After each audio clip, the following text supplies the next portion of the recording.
ദിശയുടെ വരവ് അവനത്ര പന്തിയായി തോന്നിയില്ല. അവൻ ഇടം കണ്ടിട്ട് നോക്കി. പാരറ്റ് ഗ്രീൻ ട്രാൻസ്പെറൻറ്റ് സാരി ആയിരുന്നു അവളുടെ വേഷം. അവിടെ ഇവിടെയായി എന്തൊക്കെയാ കാണാം. അവൻ തല കുടഞ്ഞു നോട്ടം മാറ്റി. ഇവളിതെന്ത് ഭാവിച്ച? ഈശ്വരാ, ഇല്ലെങ്കിൽ മനുഷ്യനിവിടെ കയ്യിന്ന് പോയി നിൽക്കുക, അവൻ ചിന്തിച്ചു. അവൾ അവൻ്റെ അരികിൽ തൊട്ടുരുമിയിരുന്നു. അവൻ ചോദ്യഭാവത്തിൽ നോക്കി. അവൾ ഒന്നുമില്ലെന്ന പോലെ ചുമൽ കൂച്ചി. കേസ് ഫയൽ നോക്കുമായിരിക്കും അല്ലേ? അല്ല, ഐസ് കട്ടൊക്കെ പെയിൻ്റ് അടിക്കുക. എന്തേ? ഈ സച്ചുവേട്ടൻ്റെ ഒരു തമാശ. Naughty boy. അവൻ്റെ കവിള് പിടിച്ച് കൊഞ്ചിച്ചുകൊണ്ട് അവൾ പറഞ്ഞപ്പോൾ അവൻ അവളെ നോക്കി പേടിപ്പിച്ചു. സച്ചുവേട്ടാ, ഞാൻ സഹായിക്കണോ? കട്ടിലിൻ്റെ ഹെഡ് ബോർഡിൽ ചാരിയിരുന്നുകൊണ്ട് കേസ് ഫയൽ ചെക്ക് ചെയ്യുന്ന അവൻ്റെ കഴുത്തിൽ ചെവിയുടെ താഴെയായി കാണുന്ന കറുത്ത മറുകിലൂടെ പതിയെ വിരലോടിച്ചുകൊണ്ട് അവൾ ചോദിച്ചു. നീ ഒന്ന് മാറിക്കേ, നിൻ്റെ ഒരു സഹായവും എനിക്ക് വേണ്ട. എന്തുവാ ഇത്? ഒന്ന് മാറിക്കേ, മനുഷ്യനോട് ചൊറിഞ്ഞിട്ട് വയ്യ. അല്ല, നീ ഇതോട്ട് എങ്ങോട്ടാ പോകുന്നേ? എങ്ങോട്ട് പോവാൻ? എങ്ങോട്ടും പോണില്ല. ഈ സാരി എങ്ങനെയുണ്ട് സച്ചുവേട്ടാ? കൊള്ളാവോ? സാരി കൊള്ളാം, പക്ഷേ നിനക്കൊട്ടും ചേരുന്നില്ല. അത് കള്ളം, എനിക്കറിയാം, എനിക്ക് നന്നായിട്ട് ചേരുന്നുണ്ടെന്ന് അവൻ്റെ നെഞ്ചിലേക്ക് ചാഞ്ഞുകൊണ്ട് ദിശ പറഞ്ഞു. ദിശ, നീ എന്തായി കാണിക്കുന്നേ? ഒന്നും കാണിച്ചില്ലല്ലോ, കാണിക്കാൻ പോകുന്നല്ലേ ഉള്ളൂ. ദിശ, നീ... അവനെന്തോ പറയാൻ വന്നതും ദിശ അവൻ്റെ ചുണ്ടിന് കുറുകെ വിരൽ വെച്ച് തടഞ്ഞു. എന്നിട്ട് ആ വിരലെടുത്ത് തൻ്റെ ചുണ്ടോട് ചേർത്തു. അവളുടെ പ്രവൃത്തി അവൻ മിഴിഞ്ഞ കണ്ണാലെ നോക്കി നിന്നു. അവൻ്റെ കിളികളൊക്കെ ഏതാണ്ട് ഭൂമി വിട്ട് ചന്ദ്രനിലേക്ക് പറന്നുപോയി കാണും. അമ്മാതിരി റൊമാൻറ്റിക് മൂഡിലാണ് അവൾ. അവൻ്റെ കയ്യിലെ ഫയൽ വാങ്ങിച്ചു കട്ടിലിനോട് ചേർന്നുള്ള ഷെൽഫിന് മേലെ വെച്ചു. അവളുടെ കൈ വിരലുകൾ അവൻ്റെ വയറിൽ നിന്നും നെഞ്ചിലേക്ക് ഇഴഞ്ഞു നീങ്ങി. അവളുടെ പ്രവൃത്തി അവൻ പകപ്പോടെ നോക്കി നിന്നു. മിഴിഞ്ഞ കണ്ണാലെ തൻ്റെ മുഖത്തേക്ക് ഉറ്റുനോക്കുന്നവനെ കാണവേ അവൾക്ക് ചിരി വരുന്നുണ്ടായിരുന്നു. ചിരിച്ചാൽ കയ്യിൽ നിന്ന് പോകുമെന്ന് അവൾക്കറിയാമായിരുന്നു. അതിനാൽ ചിരി അടക്കി പിടിച്ചു അവനുമായി ബെഡിലേക്ക് ചാഞ്ഞു. അവൻ്റെ നെറ്റിയിൽ നിന്നും മൂക്കിലൂടെ താഴേക്ക് അവൾ വിരലൊടിച്ചു. ഒടുവിലത് അവൻ്റെ അധരങ്ങളിലൂടെ താഴേക്ക് അരച്ചിറങ്ങി. അവളുടെ വിരൽ അവൻ്റെ ആദംസ് ആപ്പിളിലൂടെ തൊണ്ടക്കുഴി വഴി കഴുത്തിലേക്ക് അരച്ചിറങ്ങി. രോമങ്ങൾ നീക്കം ചെയ്ത് മിനുക്കി അവൻ്റെ നെഞ്ചിലൂടെ അവൾ പതിയെ തലോടി. അവൻ ഒരു നിമിഷം ശ്വാസം അടക്കി പിടിച്ചു. കണ്ണുകൾ അടച്ചു തുറന്നു. അവനിട്ടിരിക്കുന്ന ഷർട്ടിൻ്റെ ബട്ടൺസ് ഓരോന്നായി അവൾ അഴിച്ചു മാറ്റി ഷർട്ട് ഇരുവശത്തേക്കും അകത്തി വെച്ചു. അവൻ്റെ നഗ്നമായ നെഞ്ചിലൂടെയും വയറിലൂടെയും അവളുടെ കൈകൾ ഇഴഞ്ഞു നീങ്ങി. അവൻ്റെ ഇരു കൈക്ക് മേലെയും അവൾ തൻ്റെ കൈ ചേർത്ത് വെച്ചു. അവനിലേക്ക് അമരുമ്പോൾ അവളിലെ മൃദുലത അവനെ തൊട്ടുണർത്തി. അവൾ അവൻ്റെ തൊണ്ടക്കുഴിയിൽ അമർത്തി ചുംബിച്ചു. അവൻ്റെ നെഞ്ചിലാകെ അവൾ ചുംബനങ്ങൾ കൊണ്ട് പൊതിഞ്ഞു. അവളുടെ ചുണ്ടുകൾ ദിശ മാറി അവിടുന്ന് താഴേക്ക് സഞ്ചരിക്കുന്നത് തിരിച്ചറിഞ്ഞ അവൻ സ്വബോധം വീണ്ടെടുത്ത് അവളെ തന്നിൽ നിന്ന് അടർത്തി മാറ്റി ബെഡിൽ നിന്നും എഴുന്നേറ്റ് നടന്നു. ഇത്രയൊക്കെ ആയിട്ടും തന്നെ അവനൊന്ന് പ്രണയത്തോടെ തലോടുകയോ ചുംബിക്കുകയോ ചെയ്തില്ലെന്നത് അവളെ വേദനിപ്പിച്ചു. അവൻ്റെ പ്രവൃത്തി അവളെ വേദനിപ്പിച്ചുവെങ്കിലും അവൾ വിടാനൊരുക്കമല്ലായിരുന്നു. ബെഡിൽ നിന്ന് എഴുന്നേറ്റ് അവന് പിന്നാലെ നടന്നു. അവൻ്റെ പിറകിലൂടെ ചെന്ന് വയറിലൂടെ വട്ടം ചുറ്റിപ്പിടിച്ചു. അവൻ്റെ പുറംമേനിയിൽ തല ചായ്ച്ചു. അവളുടെ ആ പ്രവൃത്തിയിൽ അവന് സ്വയം നഷ്ടപ്പെടുമെന്ന് തോന്നിപ്പോയി. അവൻ തൻ്റെ കണ്ണുകൾ ഇറുകെ പൂട്ടി സ്വയം നിയന്ത്രിച്ചു നിന്നു. വയറിൽ നിന്നും അവൾ കൈകൾ മേൽപോട്ട് ചലിപ്പിച്ചു. അവളുടെ കൈ അവൻ്റെ ഷോൾഡറിൽ എത്തി നിന്നു. തുറന്നു കിടക്കുന്ന ഷർട്ട് അവനിൽ നിന്നും പൂർണ്ണമായും അവൾ അടർത്തി മാറ്റി. അവൻ്റെ മുന്നിൽ വന്ന് നിന്ന് അവൻ്റെ കഴുത്തിലൂടെ വട്ടം ചുറ്റി പിടിച്ചതും അവൻ അവളെ തന്നിൽ നിന്ന് അടർത്തി മാറ്റി മുറിയിലെ സെറ്റിയിൽ വന്നിരുന്നു. അവൾ സെറ്റിയുടെ പിറകിൽ വന്ന് നിന്നു. അവൻ്റെ മുഖത്തേക്ക് തൻ്റെ സാരിയുടെ മുന്താണി വിടർത്തിയിട്ടതും അവനത് ദേഷ്യത്തോടെ എടുത്തു മാറ്റി. അവൾ വാശിയോടെ അവൻ്റെ മുന്നിൽ വന്ന് നിന്നു. തൻ്റെ മാറിലെ മറ നീക്കി സാരി തലപ്പ് എടുത്തു മാറ്റിയതും അവളുടെ വയറും മാറും കണ്ട് അവൻ ദേഷ്യത്തോടെ തൻ്റെ നോട്ടം മാറ്റിക്കളഞ്ഞു. അവൾ തൻ്റെ സാരി മുഴുവനായും അഴിച്ചു മാറ്റി അവൻ്റെ മുഖത്തേക്ക് വലിച്ചെറിഞ്ഞു. അവൻ ദേഷ്യത്തോടെ തൻ്റെ മുഖത്ത് ചുറ്റിപ്പിണഞ്ഞു കിടക്കുന്ന സാരി എടുത്തു മാറ്റി. അന്നേരം മുറിയിൽ അവളില്ലായിരുന്നു. അവൻ ദേഷ്യത്തോടെ സാരി വലിച്ചെറിഞ്ഞു സെറ്റിയിൽ കണ്ണടച്ചിരുന്നു. കുറച്ച് നിമിഷം കഴിഞ്ഞതും ഒരു കാലച്ച കേട്ടാണ് അവൻ കണ്ണു തുറക്കുന്നത്. മിനി ഫ്രോക്കും ധരിച്ചു വരുന്ന പെണ്ണിനെ കണ്ടതും അവൻ്റെ ബാക്കിയുള്ള കിളികൾ കൂടി എങ്ങോട്ടോ പറന്നുപോയി. അടുത്ത നിമിഷം അവൾ അവൻ്റെ മടിയിൽ തലവെച്ച് സെറ്റിയിൽ നീണ്ടു നിവർന്നു കിടന്നതും അവൻ്റെ കണ്ണുകൾ അവളുടെ നഗ്നമായ തുടയിലേക്കും കാലിലേക്കും നീണ്ടു. അവൻ തല കുടഞ്ഞു നോട്ടം മാറ്റി. അവളെ പിടിച്ച് താഴെയിട്ട് ബെഡിനരികിലേക്ക് നടക്കുമ്പോൾ അവൾ അവനെ കൂർപ്പിച്ചു നോക്കി. ഒടുവിൽ നടുവും തടവി എഴുന്നേറ്റ് അവൾ അവൻ്റെ തോളിലേക്ക് ചാടി കയറി. പിന്നീട് അങ്ങോട്ട് ദിശയുടെ റൊമാൻറ്റിക് വിളയാട്ടമായിരുന്നു. അവനെ എങ്ങനെയൊക്കെ ഇറിറ്റേറ്റ് ചെയ്യാൻ പറ്റുമോ അങ്ങനെയൊക്കെ ചെയ്തു. ഒരു ഗുമ്മിന് നല്ലൊരു റൊമാൻറ്റിക് പാട്ടും അവൾ പ്ലേ ചെയ്തു. പാട്ട് തീർന്നതും അവൻ്റെ മുന്നിൽ വന്ന് നിന്ന് അവനൊരു അഡാർ ഫ്രഞ്ച് കിസ് കൂടി കൊടുത്തു. ദിശ അവൻ്റെ ചുണ്ടിൽ അമർത്തി ചുംബിച്ചതും DCP കണ്ണും തള്ളിയിരിപ്പാണ്. സ്വബോധത്തിലേക്ക് തിരികെ വന്ന അഗസ്ത്യ അടുത്ത നിമിഷം അവളെ തന്നിൽ നിന്നും ബലമായി അടർത്തി മാറ്റി അവളുടെ കവിളിൽ ആഞ്ഞടിച്ചു. തീരെ പ്രതീക്ഷിക്കാതെയുള്ള അഗസ്ത്യയുടെ പ്രവൃത്തിയിൽ അവളുടെ കണ്ണ് നിറഞ്ഞു വന്നു. വായും പൊത്തിപ്പിടിച്ച് കരച്ചിലടക്കി പിടിച്ച് അവൾ മുറിവിട്ടിറങ്ങിയതും താൻ ചെയ്തു പോയ പ്രവൃത്തി ഓർത്ത് അവൻ മുഷ്ടി ചുരുട്ടി പിടിച്ചു ചുവരിലേക്ക് ആഞ്ഞടിച്ചു. മുറിയിലെത്തിയ ദിശ തലയിണയിലേക്ക് മുഖം പൊഴിച്ച് ഒരുപാട് നേരം കരഞ്ഞു. പിന്നെ അവൾ എപ്പോഴും ഉറങ്ങിപ്പോയി. എന്നാൽ അഗസ്ത്യക്ക് ഉറക്കം വന്നതേയില്ല. അവൾ കാട്ടിക്കൂട്ടിയതൊക്കെ കണ്ടപ്പോൾ അറിയാതെ അവൻ അടിച്ചു പോയതാണ്. എത്ര അകറ്റി നിർത്താൻ നോക്കിയാലും പെണ്ണ് പിന്നെയും പിന്നെയും മനസ്സിലേക്ക് ഇടിച്ചു കയറി വരുവാണല്ലോ. അവളുടെ നല്ലതിന് വേണ്ടിയല്ലേ ഞാൻ ഇങ്ങനെയൊക്കെ. അവൻ സ്വയമേ ഒന്ന് മുഴഞ്ഞു. ഓരോന്ന് ആലോചിച്ചുകൊണ്ട് അഗസ്ത്യ ബെഡിൽ വന്നിരുന്നു. പിന്നീട് എപ്പോഴും അവനും ഉറങ്ങിപ്പോയി. രാവിലെ ആദ്യം എഴുന്നേറ്റത് അഗസ്ത്യയാണ്. ഫ്രഷായി മുറിയിൽ നിന്നിറങ്ങിയപ്പോൾ ദിശയുടെ പപ്പി അവൻ്റെ അരികിലേക്ക് ഓടി വന്നു. അവൻ പട്ടിക്കുട്ടിയെ സ്നേഹത്തോടെ ഒന്ന് തഴുകി. എവിടെ നിന്റെ മിസ്ട്രസ്? കാണുന്നില്ലല്ലോ, എഴുന്നേറ്റില്ലേ? ഞാനൊന്ന് നോക്കിയിട്ട് വരാം എന്നും പറഞ്ഞ് പപ്പി ഒന്നുകൂടെ തലോടി അവൻ എഴുന്നേറ്റ് അവൾ കിടക്കുന്ന മുറി ലക്ഷ്യം വെച്ച് നടന്നു. ഡോർ ലോക്കലായിരുന്നു. ഡോർ തുറന്ന് അവൻ അകത്ത് കയറി. ദിശ എഴുന്നേറ്റിട്ടില്ലായിരുന്നു. അവൻ ബെഡിൽ അവളുടെ അരികിൽ വന്നിരുന്നു. താൻ ഇന്നലെ അടിച്ച അവളുടെ കവിളിലേക്ക് അവൻ്റെ നോട്ടം ചെന്നെത്തി. കവിളിൽ നല്ല പോലെ നീര് വെച്ചിട്ടുണ്ട്. അത് കണ്ടപ്പോൾ അവന് ശരിക്കും കുറ്റബോധം തോന്നി. അവളുടെ മുഖത്ത് വീണ് കിടക്കുന്ന മുടിയിഴകൾ മാടിയൊതുക്കി കവിളിലൊന്ന് തഴുകിയപ്പോൾ അവളൊന്ന് കുറുകിക്കൊണ്ട് തൻ്റെ കവിളിൽ പതിഞ്ഞ അവൻ്റെ കൈക്ക് മേലെ അവൾ തൻ്റെ കൈ ചേർത്ത് വെച്ചു. അടുത്ത നിമിഷം എന്തോ ഓർമ്മ വന്നതുപോലെ അവൾ തൻ്റെ പുരികം ചൊളിച്ചുകൊണ്ട് കണ്ണുകൾ തുറന്നു. തൻ്റെ തൊട്ടരികിൽ അവനെ കണ്ടപ്പോൾ ആദ്യം സന്തോഷം തോന്നിയെങ്കിലും ഇന്നലെ രാത്രി അവൻ അടിച്ചത് ഓർമ്മ വന്നപ്പോൾ അവൾ അവൻ്റെ കൈ കുടഞ്ഞെറിഞ്ഞു തലയോടെ മൂടി പുതച്ച് കിടന്നു. അവൻ അവളെ ഒരുപാട് നേരം വിളിച്ചു നോക്കി. അവൾ കേൾക്കാൻ കൂട്ടാക്കാതെ വന്നതും അവൻ അവളുടെ മേലിൽ നിന്നും ബ്ലാങ്കറ്റ് വലിച്ചെടുത്തു. അവൻ്റെ കിളിപ്പോയുള്ള ഇരുത്തം കണ്ടപ്പോഴാണ് അവൾ എന്ത് പറ്റി എന്ന പോലെ തൻ്റെ ശരീരത്തിലേക്ക് നോക്കുന്നത്. പൊങ്ങിക്കിടക്കുന്ന തൻ്റെ ഡ്രസ്സ് കണ്ടിട്ടാണ് പുള്ളിക്കാരൻ്റെ കിളി പോയതെന്ന് അവൾക്ക് ബോധ്യമായതും ദിശ വെപ്രാളത്തോടെ ഡ്രസ്സ് പിടിച്ച് താഴ്ത്തി. മിനി ഫ്രോക്ക് പൊങ്ങിക്കിടന്ന എങ്ങനെയിരിക്കും? അത് തന്നെയാണ് സംഭവിച്ചത്. പോയി, എല്ലാം പോയി. ഇനി ഞാൻ എങ്ങനെ ഇങ്ങേറ്റ മുഖത്ത് നോക്കും? എൻ്റെ മാനം വിമാനം കയറി എന്നും ആത്മകഥ മറിഞ്ഞവൾ മുഖം തിരിഞ്ഞു കിടന്നു. അതിനിടയിൽ അവൻ എന്ത് ചെയ്യുവാണെന്ന് ഒളിഞ്ഞു നോക്കിയപ്പോൾ പോയ കിളികൾ തിരിച്ചു വരാതെ പുള്ളിക്കാരൻ വല്ലാത്ത ഭാവത്തിൽ നടന്നു നീങ്ങുന്നുണ്ട്. അവൻ പോയതും ദിശ എഴുന്നേറ്റ് വാഷ്റൂമിലേക്ക് നടന്നു. അഗസ്ത്യ പോവാൻ വേണ്ടി റെഡിയാവുന്നുണ്ട്. ദിശയെ പുറത്തേക്കൊന്നും കാണാത്തതുകൊണ്ട് അവൻ അവളെ അന്വേഷിച്ച് മുറിയിലെത്തിയതാണ്. ദിശ, ഈ ഷർട്ടിൻ്റെ ബട്ടൺസ് ഒന്ന് ഇട്ട് നിന്നേ. അവൾ കണ്ണാടിക്ക് മുന്നിൽ നിന്നുകൊണ്ട് മുടി ചെയ്യുകയായിരുന്നു. അന്നേരമാണ് പതിവില്ലാത്ത പറച്ചിലുമായി അഗസ്ത്യ അങ്ങോട്ട് വരുന്നത്. അവൾ ശ്രദ്ധിക്കാതെ തൻ്റെ പ്രവൃത്തി തുടർന്നപ്പോൾ അവൻ അവളെ തനിക്ക് നേരെ പിടിച്ചു നിർത്തി. ബട്ടൺസ് ഇട്ടുതാ എന്ന പോലെ നെഞ്ചു വിരിച്ചു നിന്നപ്പോൾ മറുത്തൊന്നും പറയാനാവാതെ അവൾ ബട്ടൺസ് ഇടാൻ തുടങ്ങി. അവൻ്റെ മുഖത്ത് നോക്കാതെ ബട്ടൺ ഇട്ട് കൊടുക്കുന്ന അവളിലെ വെപ്രാൾ അവൻ മീശത്തുമ്പ് കടിച്ചു പിടിച്ചു ചുണ്ടിലൊളിപ്പിച്ച ചിരിയാലെ നോക്കി നിന്നു. അതിനിടയിൽ അവൾ അവനെ നോക്കിയപ്പോൾ തന്നെ സ്കാൻ ചെയ്യുന്ന അഗസ്ത്യാണ് അവൾ കാണുന്നത്. അവൾ പെട്ടെന്ന് നോട്ടം മാറ്റിക്കളഞ്ഞു. നിനക്ക് വീട്ടിലേക്ക് പോകണമെന്നല്ല പറഞ്ഞത്, നീ ഇന്ന് തന്നെ പൊയ്ക്കോ. ഇനി നീ ഇവിടെ നിന്നാൽ ശരിയാവില്ല. അതിനിടയിൽ അവൻ പറഞ്ഞു, ഞാനിവിടെ നിൽക്കുന്നത് സച്ചുവേട്ടന് ഇഷ്ടമല്ലെങ്കിൽ സച്ചുവേട്ടൻ ഇവിടെ നിന്ന് എങ്ങോട്ടെങ്കിലും പൊയ്ക്കോ. മുഖത്തൊക്കെയും സങ്കടം വരുത്തിക്കൊണ്ട് പറയുന്നവളെ അവൻ വല്ലാത്ത ഭാവത്തിലൊന്ന് നോക്കിപ്പോയി. ഡി കാന്താരി, നിന്നെ ഞാൻ എന്താ ചെയ്യേണ്ടത്? അവളുടെ അരയിലൂടെ വട്ടം ചുറ്റി പിടിച്ചുകൊണ്ട് അവൻ ചോദിച്ചു. വിട്, ഞാൻ പണക്കാം. അവൾ കുതറി മാറാൻ ശ്രമിച്ചുകൊണ്ട് പറഞ്ഞു. അടങ്ങിയിരിക്കു പെണ്ണേ, അവളെ ഒന്നുകൂടെ തന്നിലേക്ക് അടുപ്പിച്ചുകൊണ്ട് അവൻ പറഞ്ഞു. അവളുടെ കവിളിലൂടെ അവൻ പതിയൊന്ന് തലോടി. അന്നേരം അവൾ തൻ്റെ മിഴികൾ താഴ്ത്തിക്കളഞ്ഞു.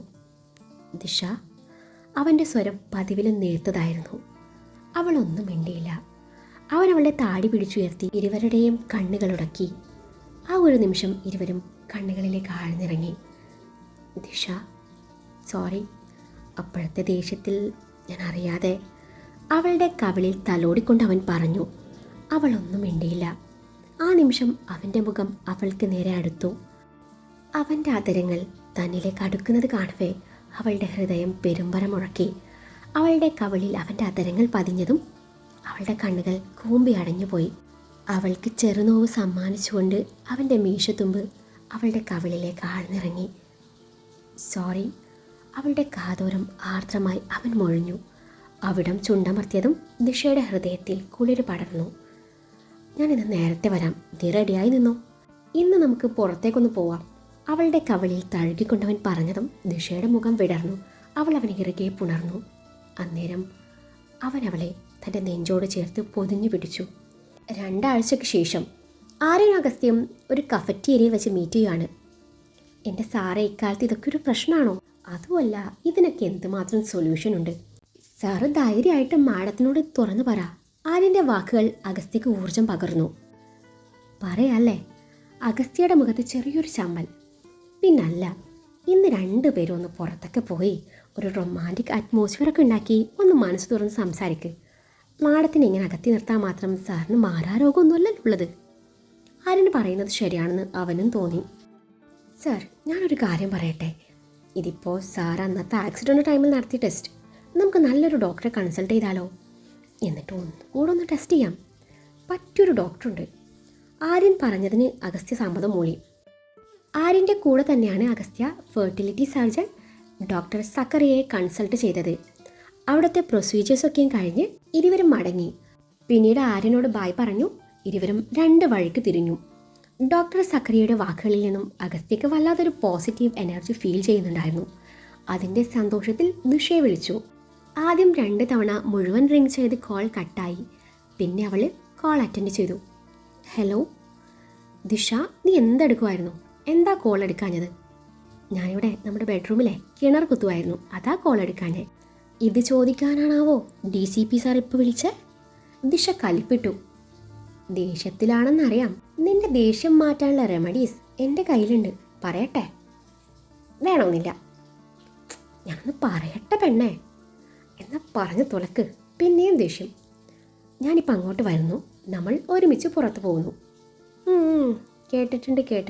ഇത് കുറേ കേട്ടിട്ടുണ്ട്. ഇതോ പോലീസേ, ഇത് തന്നെയല്ലേ താൻ കഴിഞ്ഞ ആഴ്ച എന്നോട് പറഞ്ഞ്. എന്നിട്ട് വന്നോ? അത് പിന്നെ ആ നേരത്തല്ല ഒരു കൊല നടന്നത്. ഓ, കൊല? ഏത് കൊലയാണ് നടന്നേ? പൂവനോ അതോ റോബസ്റ്റോ? ദിഷ പുച്ഛിച്ചു. അത് ഞാനേ അവിടെ വന്നിട്ട് മോക്ക് പറഞ്ഞു തരുന്നുണ്ട്. ഇടി പെണ്ണെ, കൂടുതൽ ചോദ്യങ്ങളൊന്നും ഇങ്ങോട്ട് വേണ്ട. പെട്ടെന്ന് റെഡിയായി നിന്നാൽ മതി, ഞാൻ ഇപ്പോൾ എത്തും. അതും പറഞ്ഞ് അവൻ കോൾ ഡിസ്കണക്ട് ചെയ്തു. ഡ്രൈവ് ചെയ്യുമ്പോൾ അവൻ്റെ മനസ്സിൽ ദിഷയുടെ മുഖം മാത്രമായിരുന്നു. അതിനിടയിൽ കോ ഡ്രൈവിംഗ് സീറ്റിലേക്ക് നോട്ടം പായിച്ചപ്പോൾ അവൾ അവിടെ ഇരുന്ന് തന്നെ നോക്കി സൈറ്റടിക്കുന്ന പോലെ തോന്നിയതും അവൻ തല കുടഞ്ഞു ഒന്നുകൂടെ നോക്കി. അപ്പോഴേക്കും ഒഴിഞ്ഞുകിടക്കുന്ന സീറ്റ് കണ്ടതും അവൻ സ്വയം നെറ്റിയിലേക്കൊന്ന് അടിച്ചു. ചുണ്ടിൽ വിരിഞ്ഞ ചിരിയാലെ മുടിയിലൂടെ ഒന്ന് വിരലോടിച്ചു. മ്യൂസിക് സിസ്റ്റം ഓൺ ചെയ്തു. സ്റ്റീരിയോയിൽ നിന്ന് വരുന്ന മനോഹരമായ പ്രണയഗാനം ആസ്വദിച്ചു ഡ്രൈവ് ചെയ്യുമ്പോൾ അവൻ്റെ മനസ്സിൽ നിറയെ ഇനി നടക്കാൻ പോകുന്ന തങ്ങളുടെ പ്രണയ നിമിഷങ്ങളായിരുന്നു. ദിശയ്ക്ക് മുന്നിൽ മനസ്സ് തുറന്നു കഴിഞ്ഞു ഒരു റൊമാൻറ്റിക് കാൻഡിൽ ലൈറ്റ് ഡിന്നർ. അതായിരുന്നു അവൻ്റെ മനസ്സിൽ. മെഴുകുതിരി വെട്ടത്തിൻ്റെ വെളിച്ചത്തിൽ അവളുടെ കയ്യിലേക്ക് മോതിരം അണിയിച്ചു കൊടുക്കുന്നത് ഓർത്തുകൊണ്ട് പോക്കറ്റിൽ നിന്നെടുത്ത ഡയമണ്ട് റിംഗ് ബോക്സിലേക്ക് നോട്ടമറിഞ്ഞതും അവൻ്റെ ചുണ്ടിൽ പുഞ്ചിരി മുട്ടിട്ടു. ആ നിമിഷം അവളുടെ കൈവിരലിൽ മൃദുവായി ചുംബിച്ചുകൊണ്ട് തൻ്റെ ഉള്ളിലെ പ്രണയം തുറന്നു പറയണം. അവൻ്റെ ഹൃദയം മന്ത്രിച്ചു. അഗസ്ത്യയുടെ മനസ്സിലെ പ്രണയം കര കവിഞ്ഞൊഴുകി. അന്നൊരു നാളിൽ നിന്നനുരാഗം പൂ പോലെ എന്നെ തഴുകി. ആ കുളിരിൽ ഞാൻ ഒരു രാക്കിളിയായി അറിയാതെ സ്വപ്നങ്ങൾ കണ്ടു. മിഴികൾ പൂവനമായി അധരം തേൻ കണമായി ശലഭങ്ങളായി നമ്മൾ പാടി മന്മഥഗാനം. പൊന്നോലത്തുമ്പിൽ പൂവാലിത്തുമ്പി ആട് ആട് നീയാടാട്. നക്ഷത്രപ്പൂവേ നവരാത്രി പൂവേ. തൻ്റെ ഫോൺ ശബ്ദിക്കുന്നത് കേട്ടിട്ടാണ് അഗസ്ത്യ പാട്ട് ഓഫ് ചെയ്യുന്നത്. പരിചയമില്ലാത്ത നമ്പറായിരുന്നു അത്. അവൻ കോൾ അറ്റൻഡ് ചെയ്തു. ഹലോ DCP അഗസ്ത്യ അശോക് അല്ലേ? അതെ, ആരാണ് സംസാരിക്കുന്നത്? എൻ്റെ പേര് രോഹിത്, ഞാൻ മുംബൈയിൽ നിന്നാണ് വരുന്നത്. എനിക്ക് സാറിനെ ഒന്ന് കാണണം. എനിക്ക് സാറിനോട് പ്രധാനപ്പെട്ട കുറച്ച് കാര്യങ്ങൾ സംസാരിക്കാനുണ്ട്. പറ്റുകയാണെങ്കിൽ ഇപ്പം തന്നെ. സോറി മിസ്റ്റർ, ഞാനിപ്പോൾ ഇത്തിരി ബിസിയാണ്. നമുക്ക് നാളെ സംസാരിക്കാം. അഗസ്ത്യ മുടക്കം പറഞ്ഞു. പ്ലീസ് സാർ, എനിക്ക് നിങ്ങളെ കണ്ടേ മതിയാവും. ഞാൻ നിങ്ങൾക്ക് വാട്സാപ്പിൽ ഒരു ഫോട്ടോ അയച്ചിട്ടുണ്ട്. അത് നോക്കിയിട്ട് തീരുമാനിക്കുക എന്ത് വേണമെന്ന്. അത്രയും പറഞ്ഞ് അയാൾ കോൾ അവസാനിപ്പിച്ചു. അഗസ്ത്യ വാട്സാപ്പ് തുറന്നു നോക്കി. അതിലൊരു ഫാമിലി ഫോട്ടോ ആയിരുന്നു ഉണ്ടായിരുന്നത്. ഭാര്യയും ഭർത്താവും വെറും 2-3 മാസമായ കുഞ്ഞും. കുഞ്ഞിനെ എടുത്തു നിൽക്കുന്ന ഭാര്യയെ ചേർത്ത് പിടിച്ചിരിക്കുന്ന ഭർത്താവ്. അതിലെ പെണ്ണിന് ദിശയുടെ മുഖമാണെന്ന് കണ്ടതും അഗസ്ത്യയുടെ കാൽ ശക്തിയായി ബ്രേക്കിൽ അമർന്നു. അഗസ്ത്യ തൻ്റെ മുന്നിലിരിക്കുന്ന ചെറുപ്പക്കാരനിലേക്ക് നോട്ടം പായിച്ചു. 30-നോടടുത്ത് വെളുത്ത് സുന്ദരനായ ചെറുപ്പക്കാരൻ. അയാളുടെ മടിയിലിരിക്കുന്ന 2 വയസ്സ് പ്രായം തോന്നിക്കുന്ന പെൺകുഞ്ഞിലേക്ക് അവൻ്റെ കണ്ണുകൾ ഉടക്കി. ആര് കണ്ടാലും ആ കുഞ്ഞിനൊന്ന് കണ്ണെടുക്കാതെ നോക്കി നിന്ന് പോവും. കുഞ്ഞിന് അയാളുമായി നല്ല രൂപസാദൃശ്യമുണ്ട്. ഇത് അയാളുടെ കുഞ്ഞാണെന്നതിൽ ഒരു സംശയവുമില്ല. അവൻ ചിന്തിച്ചു. സാറൊന്നും പറഞ്ഞില്ല. അയാളുടെ ചോദ്യമാണ് അഗസ്ത്യയെ ചിന്തയിൽ നിന്നുണർത്തിയത്. എന്ത് പറയാൻ? നിങ്ങളൊരു എഡിറ്റഡ് പിക്ക് കാണിച്ചെന്ന് വെച്ച് ഞാൻ എൻ്റെ ഭാര്യയെ നിങ്ങൾക്ക് വിട്ടു തരാനൊന്നും പോണില്ല. ഇക്കാലത്ത് എന്താണോ സാധ്യമാവാത്തത്? ഞാനൊരു പോലീസുകാരനാണ്. അതുകൊണ്ടേ നിങ്ങളുടെ ഒരടവും എൻ്റെ അടുത്ത് ചിലവാകത്തില്ല. അഗസ്ത്യ എതിരെ കടുപ്പിച്ചു പറഞ്ഞു. രോഹിത് സംസാരിച്ചു തുടങ്ങി. 4 വർഷങ്ങൾക്ക് മുൻപ് മുംബൈയിൽ വെച്ചാണ് ഞാൻ എൻ്റെ ചന്തുവിനെ ആദ്യമായി കാണുന്നത്. ഞാനന്ന് US നിന്ന് നാട്ടിലേക്ക് വന്നതായിരുന്നു. എൻ്റെ പപ്പയും അമ്മയും നേരത്തെ മരിച്ചു. എനിക്ക് പറയത്തക്ക ബന്ധുക്കളൊന്നും ഇല്ലായിരുന്നു. അങ്ങനെ ഇരിക്കെ ഒരു നാൾ അവൾ എൻ്റെ വണ്ടിക്ക് മുന്നിലേക്ക് ചാടി വീഴുകയായിരുന്നു. അവൾക്ക് ബോധം വരുമ്പോൾ അവൾക്കൊന്നും ഓർമ്മയില്ലായിരുന്നു. പേരോ നാടോ വയസ്സോ ഒന്നും. ചാന്ദിനി എന്ന പേര് നൽകിയത് ഞാൻ തന്നെയാണ്. പിന്നീട് അവൾ എൻ്റെ ചന്തുവായി, എൻ്റെ കുഞ്ഞിൻ്റെ അമ്മയായി. രോഹിത് പറഞ്ഞു തീർന്നില്ല. അതിനു മുൻപേ അഗസ്ത്യ മുന്നിലുള്ള ഗ്ലാസ് എറിഞ്ഞു പൊട്ടിച്ചിരുന്നു. എൻ്റെ ചാന്ദിനി ഇപ്പോൾ ഒരു പക്ഷേ നിങ്ങളുടെ ഭാര്യയായിരിക്കും. എന്നാൽ 2 വർഷം മുൻപ് വരെ അവൾ എനിക്കെല്ലാമായിരുന്നു. ഞാൻ അവൾക്കും. ഞങ്ങളുടെ മോൾക്ക് 3 മാസം പ്രായമുള്ളപ്പോഴാണ് ഞങ്ങൾ വീണ്ടും മുംബൈയിലെത്തുന്നത്. അവിടുന്ന് ദിവസങ്ങൾക്കകം അവളെ കാണാതാവുകയായിരുന്നു. പിന്നീട് 1 വർഷത്തോളം അവൾക്ക് വേണ്ടിയുള്ള അന്വേഷണമായിരുന്നു. പക്ഷേ കണ്ടെത്താൻ കഴിഞ്ഞില്ല. പിന്നീട് ഞാനും മോളും US തിരിച്ചുപോയി. ഈ അടുത്തൊരു കേസുമായി ബന്ധപ്പെട്ട് ഒരു ന്യൂസ് ചാനലിൽ നിങ്ങളോടൊപ്പം നിൽക്കുന്ന ചാന്ദിനിയാണ് പിന്നീട് ഞാൻ കാണുന്നത്. പിന്നീട് അന്വേഷിച്ചപ്പോൾ മനസ്സിലായി അവളിപ്പോൾ നിങ്ങളുടെ ഭാര്യയാണെന്ന്. എനിക്ക് എൻ്റെ ചാന്ദിനിയെ അല്ല, എൻ്റെ കുഞ്ഞിൻ്റെ അമ്മയെ തിരിച്ചു വേണം. അഗസ്ത്യക്ക് തല പെരുകുന്നത് പോലെ തോന്നി. പിന്നീട് രോഹിത് കാണിച്ച മാരേജ് സർട്ടിഫിക്കറ്റ്, ഇരുവരുടെയും വിവാഹ photos, videos, honeymoon pic, baby shower pic, ഇതൊക്കെ അഗസ്ത്യയുടെ നിയന്ത്രണം തെറ്റിക്കാൻ പാകത്തിലുള്ളതായിരുന്നു. രോഹിത്തിനോട് മറുപടിയൊന്നും പറയാതെ അഗസ്ത്യ മുന്നോട്ട് നടന്നു. അഗസ്ത്യ ഫ്ലാറ്റിലേക്കുള്ള യാത്രയിലാണ്. മനസ്സ് ചരട് പൊട്ടിയ പട്ടം കണക്കെ ദിശയറിയാതെ സഞ്ചരിക്കുന്നുണ്ട്.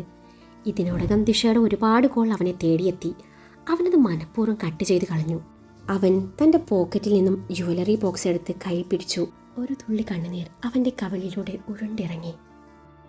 അവൻ്റെ മനസ്സിൽ 4 ദിവസം മുമ്പ് ദിശ തന്നോട് പറഞ്ഞ കാര്യങ്ങൾ തെളിഞ്ഞു വന്നു. ഒരു ദിവസം ദിശ അവനോടുള്ള ദേഷ്യത്തിൽ അവൻ വല്ലപ്പോഴും കഴിക്കാൻ വെച്ചിരിക്കുന്ന മദ്യം എടുത്ത് അതുപോലെ വായക്ക് കമഴ്ത്തിയിരുന്നു.